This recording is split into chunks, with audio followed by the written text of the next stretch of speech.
യുഎയിലെ ഓരോ പ്രവാസിയും അതീവ ഗൗരവത്തോടെ ഈ സാഹചര്യങ്ങളെ കാണണം. കാരണം ഇന്ന് അബുദാബിയിലെ സ്വീഹാൻ സ്ട്രീറ്റിലുണ്ടായ ബാലിസ്റ്റിക് മിസൈൽ ആക്രമണവും അതിന്റെ അവശിഷ്ടങ്ങൾ വീണുണ്ടായ അപകടവും സംഘർഷത്തിന്റെ തീവ്രത ഉയർത്തുന്നു.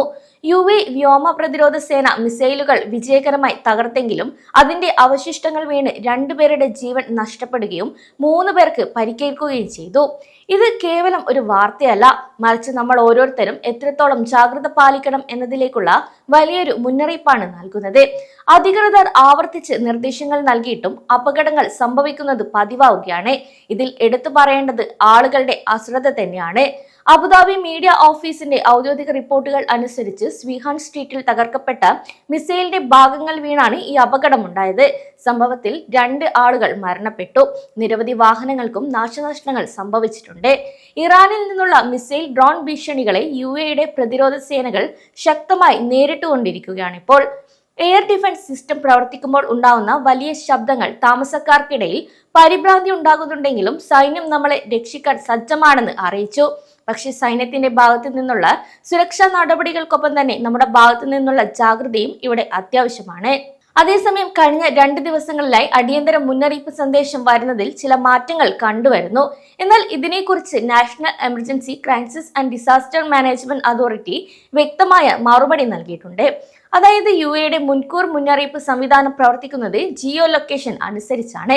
അതായത് ഒരു അപകടം നടക്കാൻ സാധ്യതയുള്ള അല്ലെങ്കിൽ അതിന്റെ ആഘാതമേൽക്കാൻ സാധ്യതയുള്ള പ്രദേശത്തുള്ളവർക്ക് മാത്രമേ ആ സമയത്ത് അലർട്ടുകൾ ലഭിക്കുകയുള്ളൂ. ഒരു സ്ഥലത്ത് മിസൈൽ തകർക്കുമ്പോൾ അതിന്റെ ശബ്ദം കിലോമീറ്ററുകൾ അകലെ വരെ കേൾക്കാം. പക്ഷെ ആ ശബ്ദം കേൾക്കുന്ന എല്ലാവർക്കും അപകട ഭീഷണി ഉണ്ടാകണമെന്നില്ല. അതിനാലാണ് അനാവശ്യമായ പരിഭ്രാന്തി ഒഴിവാക്കാൻ അലർട്ടുകൾ വരുത്തുന്നത് മാറ്റങ്ങൾ ഉണ്ടായത്. അതിനാൽ നിങ്ങളുടെ ഫോണിൽ അലർട്ടുകൾ വന്നെങ്കിൽ അതിന്റെ അർത്ഥം നിങ്ങൾ സുരക്ഷിതമായ മേഖലയിലാണെന്നാണ്. അല്ലാതെ എന്തുകൊണ്ട് അലർട്ട് വന്നില്ല പക്ഷെ സ്ഫോടന ശബ്ദം കേട്ടു എന്ന പേടി ആർക്കും തന്നെ വേണ്ട. ഇനി മിസൈൽ അല്ലെങ്കിൽ ഡ്രോൺ ആക്രമണ ഭീഷണിയുണ്ടെന്ന് അറിഞ്ഞാൽ നമ്മൾ ആദ്യം ചെയ്യേണ്ടത് പരിഭ്രാന്തരാകാതിരിക്കുക എന്നതാണ്. നിങ്ങൾ കെട്ടിടത്തിനുള്ളിലാണെങ്കിൽ ജനാലകളിൽ നിന്നും വാതിലുകളിൽ നിന്നും അകന്നു നിൽക്കുക. കൂടാതെ ലിഫ്റ്റുകൾ ഉപയോഗിക്കുന്നത് ഒഴിവാക്കി സ്റ്റെപ്പ് വഴി സുരക്ഷിതമായി താഴത്തെ നിലകളിലേക്ക് മാറാൻ ശ്രമിക്കണം. ഇനി നിങ്ങൾ വാഹനത്തിൽ യാത്ര ചെയ്യുന്നതാണെങ്കിൽ വാഹനം സുരക്ഷിതമായ ഒരിടത്ത് ഒതുക്കി നിർത്തി അടുത്തുള്ള കോൺക്രീറ്റ് കെട്ടിടത്തിലേക്ക് സുരക്ഷിതമായി ഇരിക്കണം. കൂടാതെ തുറസായ സ്ഥലങ്ങളിൽ നിൽക്കുന്നത് എപ്പോഴും ഒഴിവാക്കുക. അധികൃതർ സാഹചര്യം സുരക്ഷിതമാണ് എന്ന് അറിയിക്കുന്നത് വരെ ആരും തന്നെ പുറത്തിറങ്ങരുത്. ഇക്കാര്യങ്ങൾ എല്ലാവരും നിർബന്ധമായി പാലിക്കണം. ഇത് സംബന്ധിച്ച് അധികൃതർ നേരത്തെ മുന്നറിയിപ്പുകൾ നൽകിയിരുന്നു. എന്നാൽ വീണ്ടും അപകടങ്ങൾ നടക്കുന്ന ഈ ഒരു സാഹചര്യത്തിൽ ശക്തമായ മുന്നറിയിപ്പാണ് അധികൃതർ ഇപ്പോൾ നൽകുന്നത്. അതേസമയം ഇത്തരം സാഹചര്യങ്ങളിൽ സോഷ്യൽ മീഡിയ വഴി തെറ്റായ വാർത്തകളും വീഡിയോകളും പ്രചരിക്കാറുണ്ട്. പഴയ വീഡിയോകൾ പുതിയതാണെന്ന് പറഞ്ഞ് പ്രചരിപ്പിക്കുന്നത് ജനങ്ങൾക്കിടയിൽ വലിയ ഭീതി ഉണ്ടാക്കും. എന്നാൽ ഇങ്ങനെ ഒരു വാർത്ത കണ്ടാൽ ആരും തന്നെ പേടിക്കേണ്ട ആവശ്യമില്ല. യുഎ നിയമപ്രകാരം തെറ്റായ വിവരങ്ങൾ പ്രചരിപ്പിക്കുന്നത് കടുത്ത ശിക്ഷ ലഭിക്കാവുന്ന കുറ്റമാണ്. ഇക്കാര്യം എന്നും മനസ്സിലുണ്ടായിരിക്കണം.